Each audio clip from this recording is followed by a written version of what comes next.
있습니다. 그런데 어제, 오늘, 그리고 내일 세 개의 단어는 시간을 나타내는 단어이죠.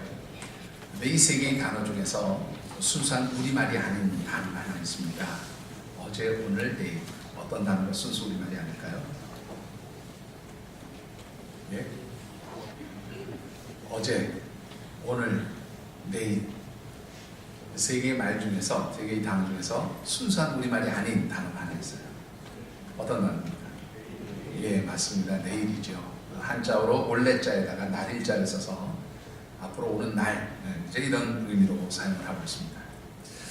중국 송나라 시대에 우리나라의 사신으로 왔던 손목이라고 하는 사람이 쓴 책 가운데 계림유사라고 하는 책이 있어요. 이 책은 일종의 고려 시대를 고려를 방문해서 고려의 사회적인 상황에 대한 견문록이라고 이제 여행 견문록을 쓴 책이고, 또 거기에는 이제 이 고려 말을 중국어로 어떻게 표기하는지를 이제 몇 개의 단어, 한 300여 개의 단어를 이제 표기해 놓은 것도 볼 수가 있습니다.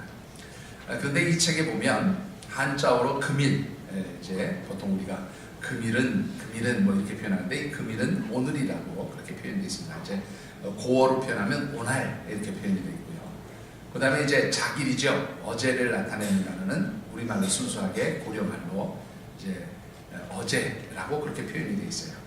자, 그러면 명일, 돌아오는 내일을 의미하는 단어인 이 명일은 순수한 우리말로 뭐라고 표현이 되어 있을까요?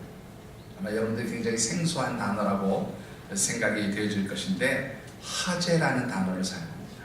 그러니까 어제, 오늘, 내일이 아니고 순수하게 우리말로 표현하면 어제, 오늘, 화제, 그렇게 표현을 해야 순수한 우리말로 시제를 표현하는 것이 될 수 있다, 그렇게 말씀드릴 수가 있습니다. 자, 그런데 이 내일을 나타내는 화제라고 하는 단어가 왜 사라졌느냐, 우리나라 국어학자들이 열심히 연구를 해봤어요. 그랬더니 이 사라진 시기가 대략 언제인가면 고려 말에서 조선 초 이 시기에 사라진 것으로 그렇게 추정을 합니다.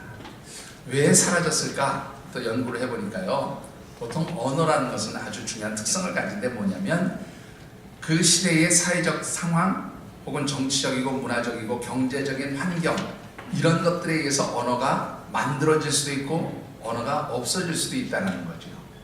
그런데 이 화제라고 하는 단어는 고려 말부터 시작해서 조선 초 사이에 사라진 것으로 그렇게 추정을 하는데, 그럼 도대체 이 시대의 사회적 상황, 정치적인 상황 혹은 경제적이고 문화적인 상황이 어떠했길래 이 내일을 나타내는 화제라는 단어가 사라졌을까, 그렇게 추정을 해보면 이 시기가 여러분들 잘 아시는 대로 고려 말이면 무신정권 시기이고요, 또 그 다음에 몽골의 침략으로 인해서 우리나라가 전쟁의 그 상태에 있었던 그런 시기이기도 합니다. 뿐만 아니라 이 몽골의 침략 때문에 고려라고 한 나라가 이제 이 몽골의 신하의 나라로서 조공을 들이고, 또 이 몽골 사람들의 그 갖은 핍박 때문에 어려움을 당했던 굉장히 불투명하고 혼란한 시기였다고 그렇게 말씀을 드릴 수가 있어요. 뿐만 아니라 조선초는 여러분들이 아시는 대로 이제 이 왕권이 그 권력이 왕시일가에서 이제 이시조선으로 이 왕권이 넘어가면서 많은 사람들이 이제 이 정권이 바뀌면서 죽기도 하고 또 그야말로 피해를 당하기도 하는 그러한 상황이었습니다. 한마디로 얘기하면 불투명한 상황이고 미래가 혼란한 상황이었다, 그런 말이죠. 그러니까 사람들이 불투명한 미래, 혼란한 사회적 상황 가운데서 내일이라는 말 쓰는 것을 두려워했다는 거예요. 왜냐하면 내일이 없는 거죠. 내일 무슨 일이 일어날지 아무도 모르는 거예요. 불안한 거죠. 그러니까 내일이라는 말을 나타내는, 내일이라는 것을 나타내는 이 화제라는 단어를 사용하지 않았다는 겁니다. 그러다 보니까 점차 이 내일을 나타내는 화제라는 단어가 사라져 버렸다라고 하는 것이 이 언어학자들의 이제 연구입니다. 자, 여러분들 어떻게 생각하십니까? 여러분들에게는 화제, 내일이 존재하고 계신가 한번 묻고 싶습니다. 화제가 사라진 고려 말 조선 초기의 시대적 상황은 오늘 우리가 살고 있는 사회적 상황, 시대적 상황과는 분명히 다른 시대라고 그렇게 말씀을 드릴 수가 있습니다. 근데 가만히 보면 시대적인, 사회적인, 정치, 문화, 경제적인 상황은 전혀 다른데 문제는 뭐냐면 이 고려말 조선 초를 살던 당시 우리 조상들의 그 삶에 편안함이 없었고 미래에 대한 두려움이 있었던 것처럼 오늘 이 시대를 살아가는 많은 우리 나라의 사람들이 불안해하고 두려워하는 모습을 보게 되어줍니다. 이유는 딱 한 가지예요. 미래가 너무 불투명하다는 겁니다. 미래가 너무 불투명하고 그래서 미래에 어떤 삶의 위기가 나에게 다가올지 모르기 때문에 그래서 사람들은 두려워하고 근심하고 염려하는 것, 그것이 바로 오늘 우리의 삶의 모습이라고 그렇게 말씀을 드릴 수가 있습니다. 2월에 여러분들과 함께 묵상하는 말씀의 주제가 있죠. 우리 같이 한번 주제를 한번 읽어보실까요? 제가 2018을 외치겠습니다. 여러분들 뒤에 있는 말씀을 한번 같이 읽어봐 주시죠. 2018. 예, 영어가 나오니까 좀 발음하기 힘들죠. 한번 더 해보십시다. 2018. 예, 욜로 라이프를 꿈꾸는 것, 이것이 2018년 대한민국 국민들의 삶의 트렌드라고 그렇게 제가 2월 첫 주일에 말씀드렸습니다. 이 욜로 라이프라고 하는 말의 뜻은 영어로 따지면 그런 겁니다. 단 한 번뿐인 인생 어떻게 하면 행복하게 살 수 있을까? 그렇게 행복한 삶을 살아보자를 추구하는 것이 욜로 라이프예요. 자, 그런데 이 욜로 라이프를 꿈꾸는 이유가 뭐냐라는 거죠. 이 욜로 라이프는 제가 지난번 첫째 주에도 말씀드렸지만 불투명한 미래 때문에 그 불투명한 미래를 준비하는 삶을 살기보다는 그냥 현실에 만족한 삶을 찾자는 게 이 욜로 라이프의 핵심 내용입니다.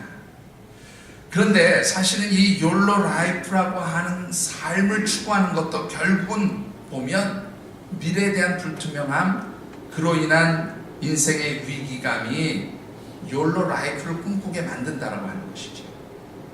자, 그렇다면 모든 것이 불투명하고 그 미래의 위기감 속에서 내게 어떤 일들이 벌어질지 모르고 그래서 두려워하고 걱정해야 하는 이 시대를 살아가는 하나님의 백성들, 하나님의 자녀들은 어떻게 살아야 할 것인가 라는 것입니다.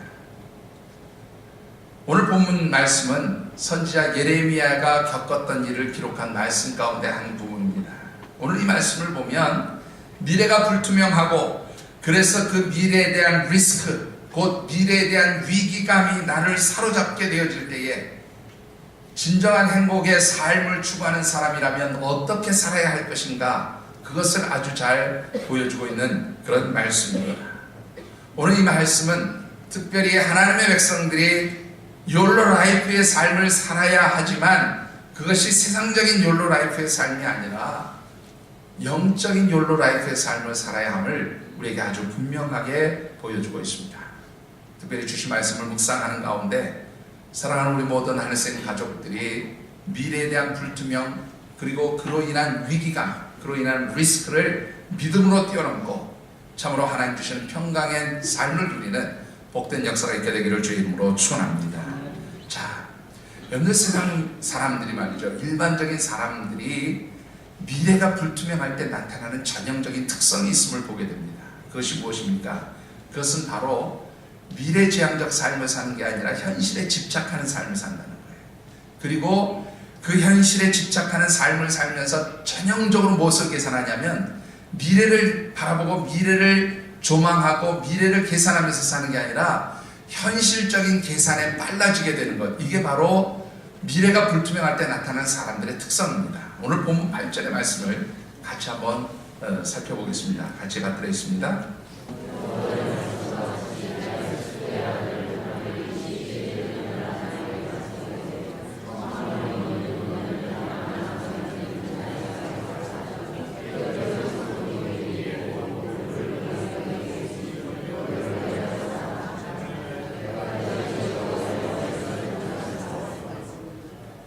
자, 오늘 이 말씀을 보면 예레미야 선지자가 시위대 뜰에 있을 때에 숙부인 살룸의 아들 하나멜이 와서 야, 내 땅 좀 사줘, 그렇게 요구했다는 내용이 기록되어 있습니다.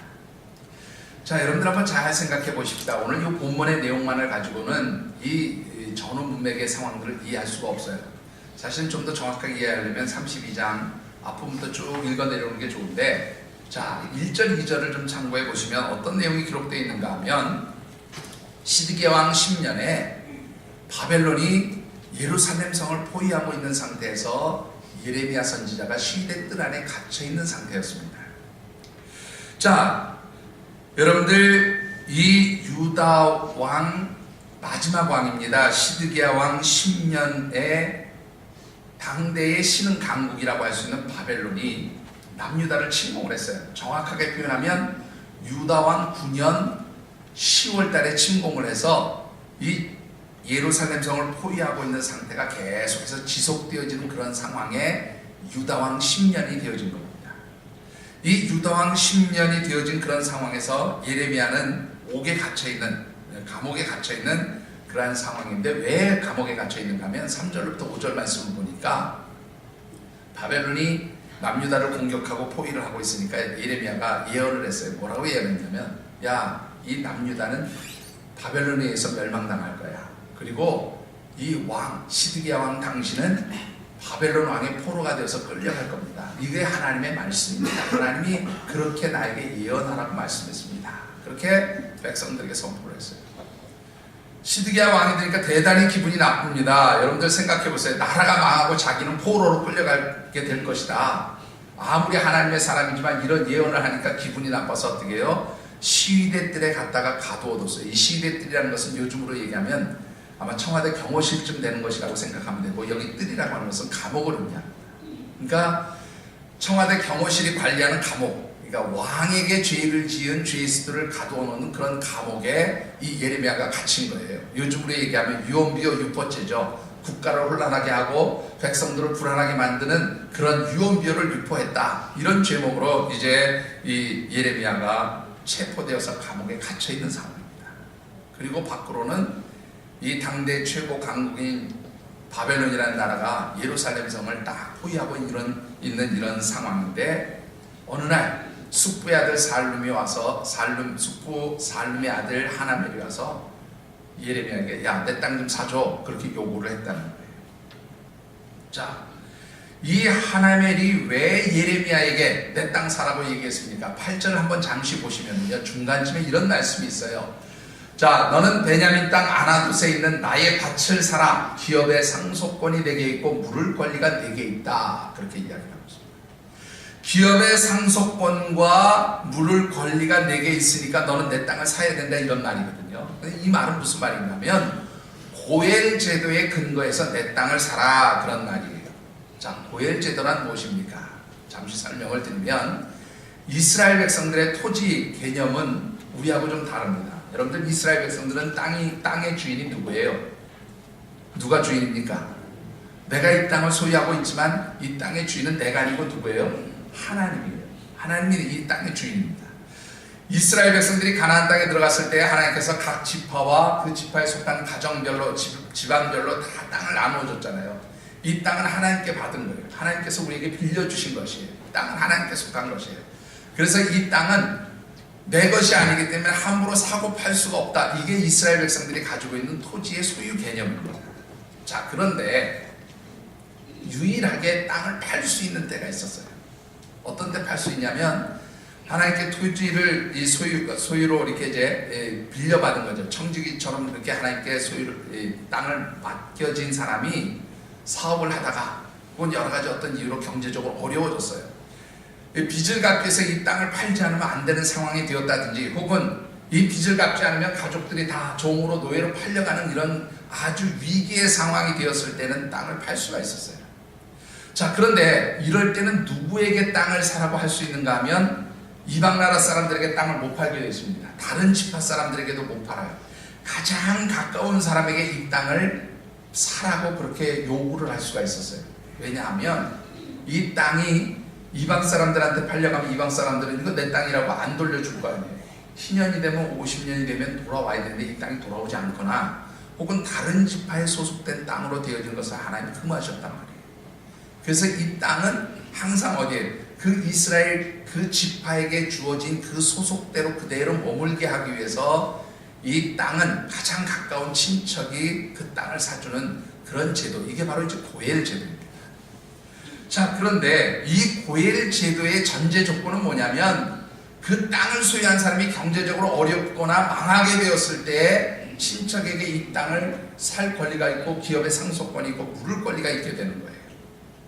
그런데 오늘 이 본문 말씀에 보면 하나멜이 와서 예레미야에게 야, 내 땅 사줘. 이것은 지금 망해서 경제적으로 어렵기 때문에 사달라는 것이 아니고 아주 지극히 현실적인 이유 때문에 이 땅을 사라는 거예요. 자, 앞서도 말씀을 드렸지만 이 남유다라는 나라에 당대 최고 신흥 강국인 바벨론이 아수르를 멸망시키고 남유다를 침공을 했어요. 그게 바로 시드기야 왕 9년 10월 달입니다. 그리고 이제 이 포위를 한 상태에서 얼마를 가냐면 1년하고 약 한 6개월 정도 시간을 보내게 되어지는데 시드기야 왕 11년 4월 달에 이 바벨론에 의해서 예루살렘 성이 멸망당하는 그러한 일이 벌어집니다. 그러니까 이 시드기야 왕 10년은 지금 어떤 상태예요? 나라가 바벨론에 의해서 멸망당하기 직전, 한마디로 얘기하면 풍전등화의 위기 가운데 있는 그런 상황입니다. 자, 이런 상황에서 예레미야는 지금 어디에 갇혀 있어요? 감옥에 갇혀 있는 거예요. 그런데 이 감옥에 갇혀 있는 예레미야에게 가서 야, 내 땅 좀 사줘 이렇게 얘기하는 겁니다. 이유는 뭐냐? 네가 고엘 제도에 의해서 내 땅 살 권리가 있으니까 너 이거 의무가 있다는 거예요. 권리가 있다는 말보다 의무가 있다. 너 내 땅 사줘야 돼. 이렇게 요구를 하는 겁니다. 자, 여러분들 한번 생각해 보세요. 여러분들 지금 나라가 망하게 생겼어요. 땅 수십만 평 가지고 있으면 무슨 소용이 있습니까? 뭐 가지고 있는 게 좋아요? 예? 여러분들 한번 뭐 그런 일이 절대 있으면 안 되겠지만 만약에 우리나라가 풍전등화의 위기 가운데 있어요. 그럼 여러분들 땅 막 사들여서 나 땅 부자 되겠다고 땅 사드리겠습니까? 뭐 하시겠어요? 뭐 확보하는 게 제일 중요해요? 현금 확보해야 돼요. 돈 확보하고요. 어디가 쓰는지 통할 수 있는 뭐 확보하겠어요? 금 확보하고 아마 달러 확보하려고 정신없을 겁니다. 지금 이 하나멜이 예레미야에게 자기 땅 사달라는 건 경제적으로 어려워졌기 때문에 사달라는 게 아니고 지금 나라가 망하게 됐어요. 그러니까 나는 지금 뭐 해야 돼요? 현찰을 확보해야 되는 거예요. 그러니까 빨리 이거 뭐예요? 가지고 있어서 소용없는 거 빨리빨리 헐값이라도 처분하겠다는 겁니다.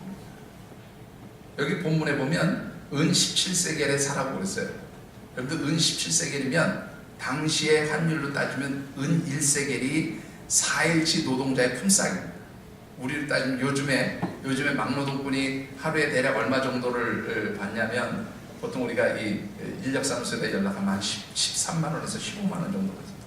거기에 이런저런 수당 띄고 나면 한 12, 3만 원 정도를 보통 막노동자가 가지고 가요. 그러면 1세겔이 4일치 품삯이에요. 그러면 17세겔이면 2달하고 8일치의 품삯에 해당합니다. 큰 돈이 아니에요. 별로 큰 돈 아닙니다. 큰 돈이 아닌데 이거 가지고 뭐예요? 내 땅 사라는 거예요. 그 얘기는 뭐냐면 헐값에라도 빨리 팔고 뭐 하겠다는 거예요. 현찰 확보하겠다. 아주 현명한 사람입니다. 인간적으로 보면 굉장히 똑똑한 사람입니다. 자, 왜 하나멜이 이런 판단, 이런 결정을 했느냐라는 겁니다. 여러분들 미래가 불투명한 거예요.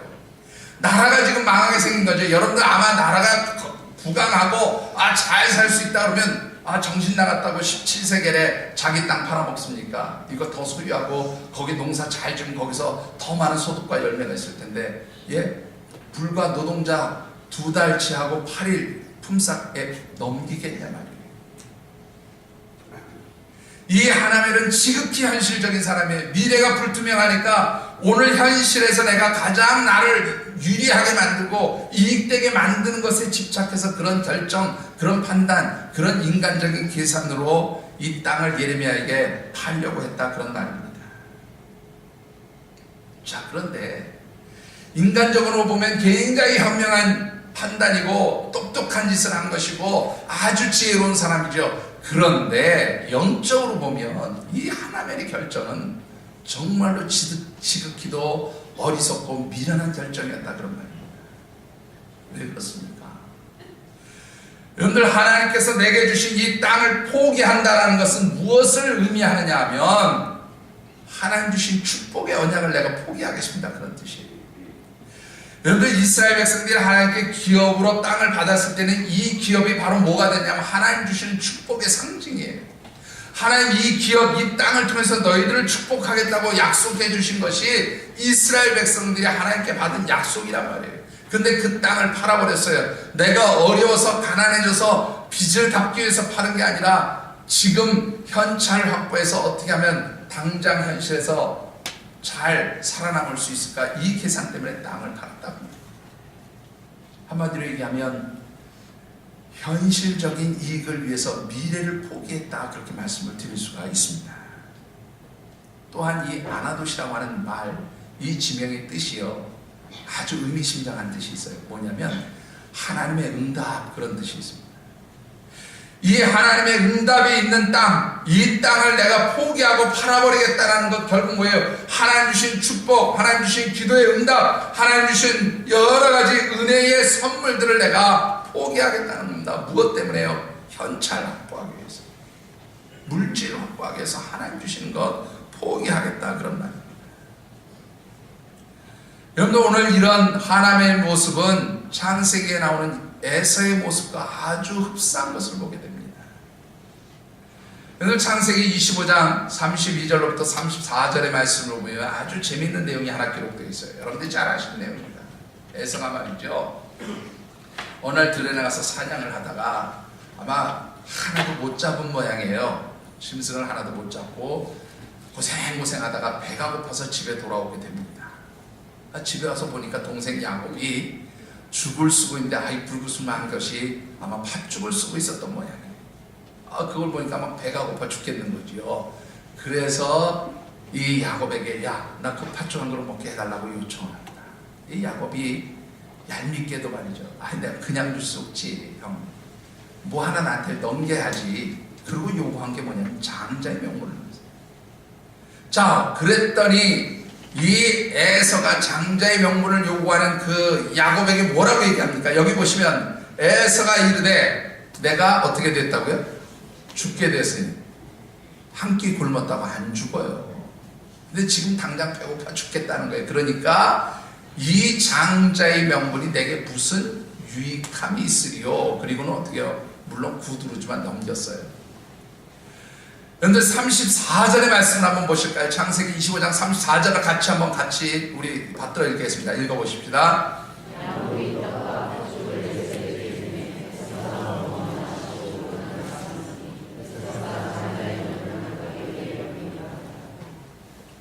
여기에 보시면 이 팥죽 한 그릇 때문에, 순간적인 그 배고픔 때문에 현실에 내가 필요한 것을 채우고 만족시키기 위해서 장자의 명분을 판 이 에서를 뭐라고 표현합니까? 장자의 명분을 가볍게 해야겠다. 여러분, 이 장자의 명분을 가진다는 건 뭐야? 하나님 주신 축복권을 가지는 거예요. 하나님 주시는 모든 것을 다른 사람보다 갑절로 받는 것을 의미해요. 히브리서 12장 16절의 말씀을 보니까 뭐라고도 표현을 하고 있냐면 이렇게 표현하고 있어요. 한 그릇 음식을 위하여 장자의 명분을 판 에서는 망령된 자라. 망령된 자라. 하나님 앞에 망령된 자라. 뭐예요? 하나님 주시는 축복을 포기한 것, 그것은 바로 하나님 앞에 망령된 자라. 오늘 하나님의 모습이 바로 이 에서의 모습과 동일하다는 말이에요. 여러분들 어떻게 생각하십니까? 제가 서두에 말씀드렸지만 올 한 해 대한민국 사람들의 삶의 트렌드가 욜로 라이프입니다. 이 욜로 라이프라는 말이 무슨 뜻이에요? 단 한 번뿐인 인생, 불투명한 미래의 소망을 두지 말고 뭐예요? 현실적인 만족감을 찾으면서 살자. 이게 욜로 라이프의 핵심 정신이에요. 사실은 이 욜로 라이프의 삶을 산다는 건 인간적으로는 굉장히 현명한 것이고 지혜로운 것 같습니다. 불투명한 미래를 위해서 뭐 그렇게 고생하냐, 그냥 지금 주어진 현실에 만족하면서 지금 현재 최선을 다하면서 살면 되지. 얼마나 지혜로운 것입니까? 그런데요, 사실은 이 욜로 라이프의 생각은 지독히도 인본주의적 생각입니다. 하나님의 뜻, 하나님의 생각과는 거리가 먼 아주 인간적인 삶의 방식이 바로 욜로 라이프라고 그렇게 말씀을 드릴 수가 있습니다. 하나님 중심으로 살아가는 사람들은 현세적 지향적 삶을 사는 사람들이 아니에요. 현실 지향적 삶이 아니라 미래 지향적을 사는 것이 하나님의 백성들의 삶의 모습이다, 그런 말이에요. 아무리 내 삶이 불투명하고 내 삶이 어둡고 미래에 어떤 일이 일어날지 몰라서 두렵고 위기감에 그렇게 시달릴지라도 그 속에 하나님이 함께 하신다는 그 믿음이 있기 때문에 아무리 미래가 불투명하더라도 두려워하지 않는 것, 이게 하나님의 백성들이 살아가는 삶의 방식이고 이것이 바로 미래지향적인 삶을 사는 성도의 모습이다, 그렇게 말씀을 드릴 수가 있습니다. 여러분들 빌립보서 3장 12절에서 14절 말씀을 보면 로마의 옥중에 갇혀있던 사도 바울의 고백이 나옵니다. 이 사도 바울이 1차, 2차, 3차 전도여행을 마치고 나중에 로마의 복음을 전하기 위해서 죄수의 신분으로 그렇게 로마를 가게 됩니다. 이거를 보통 사도 바울의 4차 전도여행이라 그렇게 얘기합니다. 이 4차례의 전도여행을 통해서 사도 바울은 정말로 복음을 증거하는 일에 자신의 모든 것을 다 드렸어요. 이제는 그 복음 증거하는 일 때문에 옥에 갇혔습니다. 더 이상 복음을 확장시킬 수 있는 방법이 없는 그런 상황이에요. 이 빌립보서를 쓸 때만 해도 사도 바울이 결국 뭐예요? 이제는 나 하나님께서 부르실 날 바라보는 그런 상황이 있는, 그런 환경에 놓여져 있는 그런 형편이었다, 그런 거예요. 그런데 그 속에서 사도 바울이 뭐라고 고백합니까? 이 로마의 옥중에서 지금까지 수많은 복음의 열매를 거두었던 그 사도 바울의 고백이 뭐라고 표현하고 있냐면, 내가 이미 얻었다 함도 아니요 온전히 이루었다 함도 아니라. 내가 지금까지 수많은 복음의 열매들을 맺었지만 이거 온전히 이룬 것도 아니고 끝난 거 아니다, 그런 말이. 그러면서 뭐라고 얘기합니까? 내가 지금까지 이루어온 일은 다 잊어버리고 지금까지 내가 한 것 별로 중요하지 않다는 겁니다. 그리고 어떻게 합니까? 앞에 있는 것, 그 표대를 향하여 그리스도 예수 안에서 부르신 부름의 삶을 위하여 내가 달려간다. 미래지향적인 삶. 하나님의 사람들은 현재에 얽혀있는 사람 아니고요, 과거지향적인 삶을 사는 사람들이 아니라 미래를 향해서 살아가는 그런 사람들이라 하는 것입니다.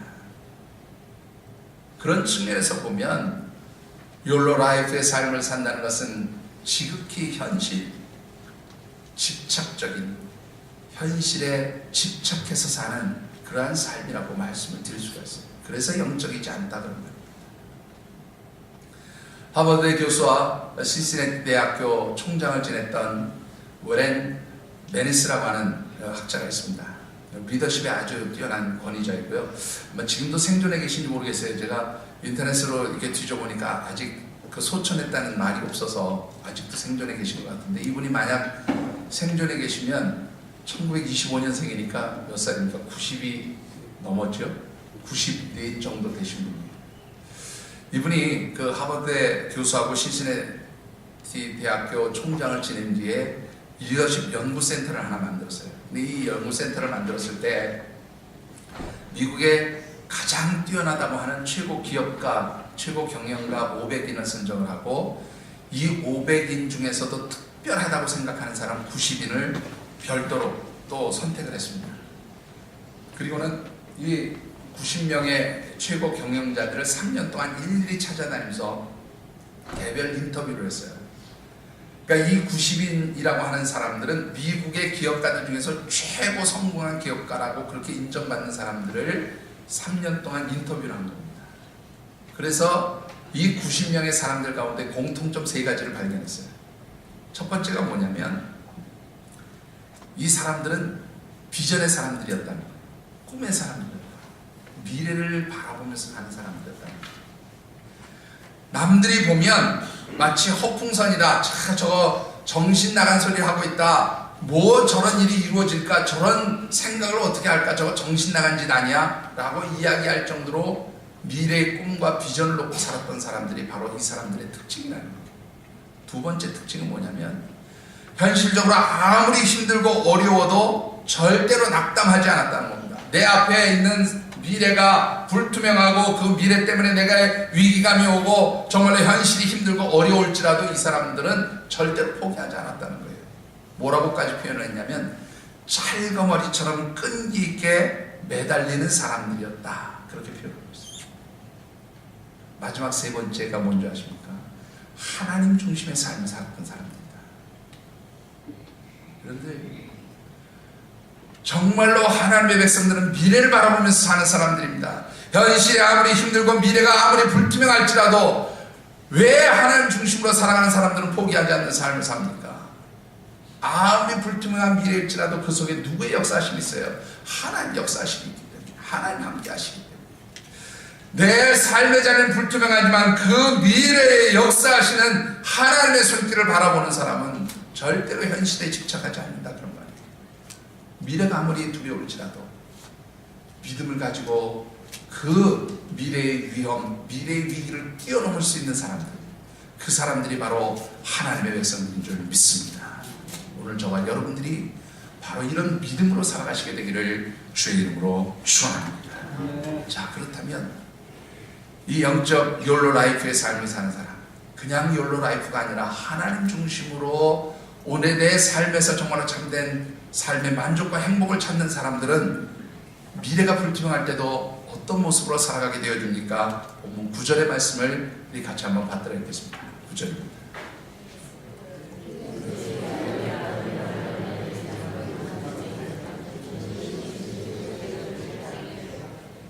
자, 여러분들 보십시오. 앞서도 말씀드렸지만 지금 이 예레미야가 하는 짓이 정신 나간 짓이지 똑똑한 짓입니까? 인간적으로는 정말로 미련한 짓입니다. 어리석은 짓입니다. 아니, 예레미야 자신이 지금 왜 옥에 갇혔어요? 나라가 멸망당할 거고 왕은 포로로 끌려갈 것이다. 이게 하나님의 말씀이다. 그렇게 자기 입으로 나라가 멸망할 것을 선포했어요. 나라가 멸망할 것을 알았어요. 그런데 그 나라가 멸망할 걸 알면서 왜 그 땅을 사냐고요. 이거 정신 나간 짓이죠. 어리석은 짓입니다. 미련한 짓이에요. 인간적으로 계산해보면 정말로 바보 같은 그런 사람입니다. 그럼에도 불구하고 이 예레미야가 그 일을 하게 된 이유가 있어요. 8절 끝부분에 그 이유가 나와 있습니다. 여러분들 8절 끝부분 한번 보실까요? 뭐라고 되어 있습니까? 내가 이것이 뭐라고요? 여호와의 말씀인 줄 알았어요. 하나님의 말씀입니다. 하나님이 원하시는 일이기 때문에. 인간적으로 보면 미련한 짓이에요. 정말로 미래를 바라보면 저거 정말로 어리석은 짓을 한 겁니다. 정신 나간 짓을 한 거예요. 아니, 지금 나라가 멸망하는데 땅이 무슨 소용이 있어요? 현찰 확보해서 도망가야죠. 그런데 그 현찰을 포기하고 뭐를 샀어요? 땅을 샀어요. 이유는 딱 한 가지입니다. 하나님의 말씀이므로, 하나님의 뜻이므로, 하나님이 원하시는 일이므로 그 일에 순종했다, 그런 말이에요. 여러분들 어떻습니까? 우리가 살아가는 삶의 자리가 늘 불안할 수 있습니다. 두려울 수 있습니다. 미래가 잘 보이지 않습니다. 불투명합니다. 여러분들, 제가 이번 주간에도 여러분들을 만났어요. 여러분들 한 10여 분 만나서 대화를 나눴는데요, 이 10여 분이 하나같이 사업하시는 분은 사업하시는 대로, 기업을 경영하시는 분은 경영하시는 대로 동일하게 하는 얘기가 뭐예요? 목사님, 정말로 미래가 불안합니다. 두렵습니다. 올 한 해 어떤 일이 펼쳐질지 참 놀랄 수가 없습니다. 여러분들, 오늘 우리의 사회의 상황들을 단적으로 보여주는 말들입니다. 겉으로 보기에는 굉장히 현실적으로 모든 것이 다 잘 되는 것 같고, 뭐 올림픽도 있고요, 뭐 경제가 살아날 것 같고, 다 말로는 긍정적인 표현들을 합니다. 근데 실상 삶의 자리에서 여러분들이 직접 피부로 느끼는 것은 얼마나 힘들고 어렵다는 것 아마 여러분들 스스로 아실 겁니다. 불안합니다. 두렵습니다. 미래가 불투명합니다. 그래서 사실은 모든 사람들이 염려해요. 모든 사람들이 걱정합니다. 그럼에도 불구하고 우리의 미래가 불안하고 두렵고 근심하고 염려할 일이지만 하나님이 원하시는 일이라면 참으로 현실적이지 않고 미련한 짓일지라도 여러분들 순종하는 것, 하나님 말씀에 따라가는 것, 하나님 뜻에 나를 일치시키는 것, 그것이야말로 영적인 삶이고 그것이야말로 진정한 내 삶을 행복하게 만드는 축복의 지혜임을 믿으시기 바랍니다. 왜 그렇습니까? 왜 예레미야는 인간적으로 보면 이렇게 미련한 짓을 서슴없이 그냥 순종하면서 따라갈 수 있었냐는 거예요. 그 이유가 예레미야서 29장 11절에 아주 잘 나타나 있습니다. 예레미야서 29장 11절의 말씀 우리 같이 한번 받도록 하겠습니다.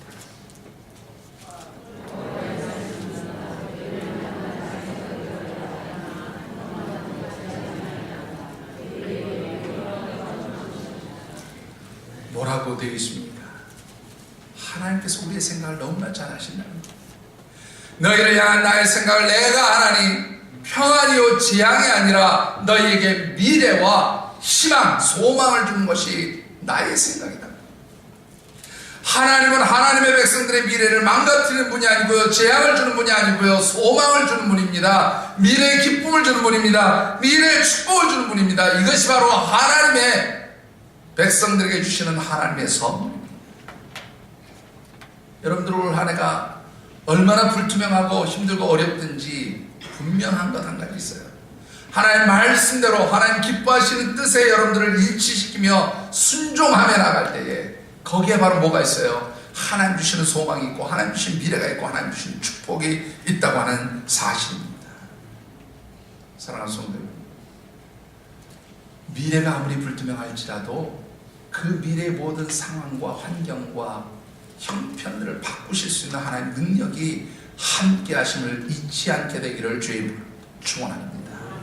하나님께서 하나님이 역사하시면 아무리 불투명한 미래, 아무리 환경이 어떠하든지, 아무리 미래에 정말로 암울하게 보여진 것들이 있을지라도 하나님이 앞서가시면 그 모든 문제들을 해결해 가시는 것, 이것이 바로 영적인 사람들이 바라보는 미래상이라 하는 것입니다. 오늘 저와 여러분들이 예레미야처럼 정말로 하나님의 역사하심을 믿고 하나님이 이끌어 가시는 그 미래에 믿음으로 달려가시는 놀라운 역사가 있게 되기를 주의 이름으로 축원합니다.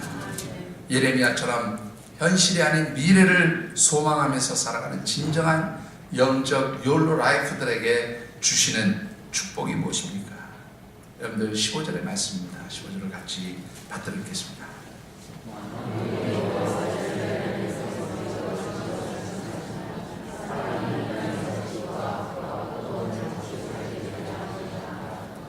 여러분들 여기 보시면 뭐라고요?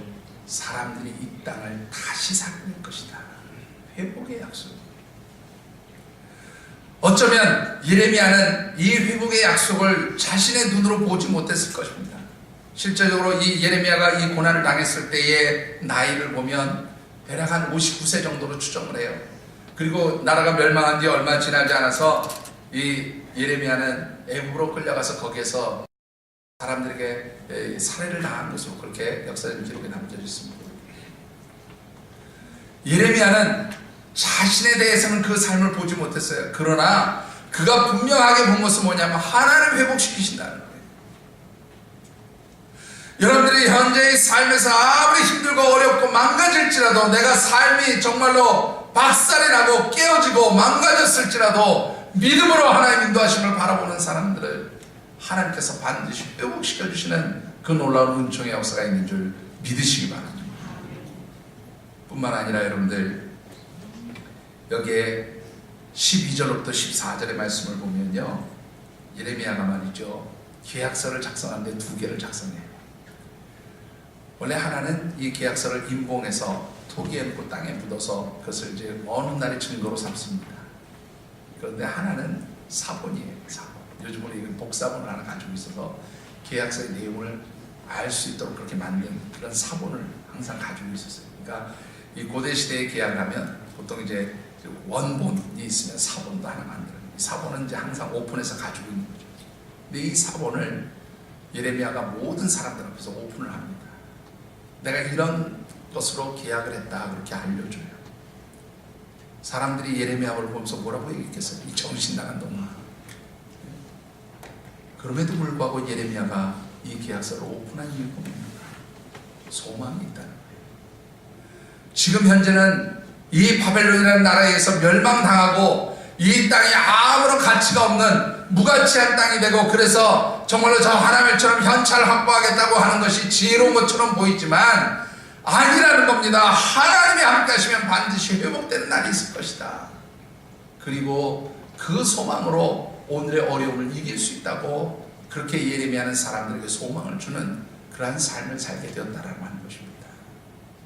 여러분들, 믿음의 사람들은 주변 사람들에게 소망을 주는 삶을 살게 됩니다. 왜요? 믿음이 있기 때문에, 하나님 주시는 능력을 바라보기 때문에, 하나님이 먼 미래에도 아무리 불투명한 그 속에도 하나님 함께 하시고 그 시대에도 하나님 나와 함께 하셔서 하나님 나를 도우신다는 그 믿음이 있기 때문에 아무리 현실이 불투명할지라도 소망 가운데 살 수 있고, 그 소망을 그야말로 현실에 집착하며 사는 사람들에게 미래의 소망을 보여줄 수 있는 사람, 그것이 바로 하나님의 백성들의 삶의 모습인 줄 믿습니다. 올 한 해 우리 사랑하는 하늘생 가족들이 이런 예레미야와 같이 소망 없는 사람들에게, 미래가 불투명하다고 오늘에 집착하면서 살아가는 바로 그 사람들에게 미래의 소망을 보여줄 수 있는 그런 영적인 사람들이 되어주시기를 주의 이름으로 축원합니다. 말씀을 맺고 싶습니다. 1813년인가요? 18세기 초엽입니다. 그러니까 당시 러시아, 지금도 러시아죠. 이 러시아는 그 왕정 시대였습니다. 제정 러시아 시대였는데, 이 1817년 3월 달에 이 제정 러시아의 그 국가의 그 정치가들이, 여러분들 잘 아시는 알래스카 땅을 8년 동안의 협상 끝에 미국에다 팔았어요. 값이 얼마냐면 당시에 그 달러로 720만 달러입니다. 또 오늘로 따지면 한 72억 정도, 뭐 요즘의 환율로 따지면 한 72억 정도 되고요. 당시의 환율로 따지면 한 100억 정도 되더라고요. 알래스카라는 땅 100억에 팔아먹었어요. 판 이유가 딱 한 가지입니다. 우리나라 땅덩어리가 그렇지 않은 넓은데 저 알래스카 저거 얼음 땅에 관리하기도 힘들고 우리하고 거리도 멀고 귀찮아, 그 가까운 미국에다 팔아먹자고 팔아먹은 거예요. 근데 여러분들, 이 알래스카가요 얼마나 큰 자원의 보고인지 아시죠? 그 안에 무한정의 석유가 매장되어 있고 각종 금을 비롯한 광물 자원들이 풍성하게 매장되어 있고, 이 알래스카에 있는 산림자원만 해도 엄청난 돈입니다.